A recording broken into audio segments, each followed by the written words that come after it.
لا بد أن تجلس أنت معهم في هذه الصيفية المباركة جلسة لا تقل عن ساعة،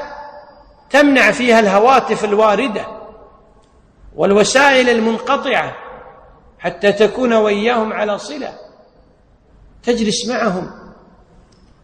تدردش معهم، تتحدث معهم، فوالله إنهم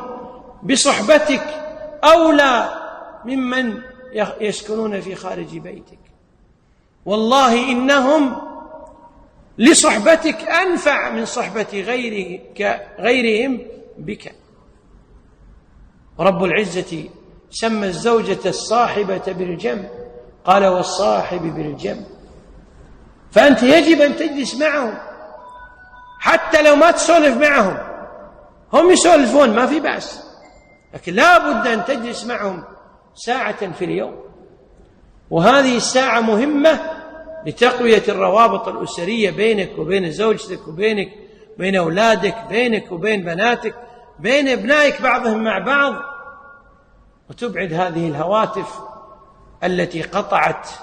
صلات الرحم.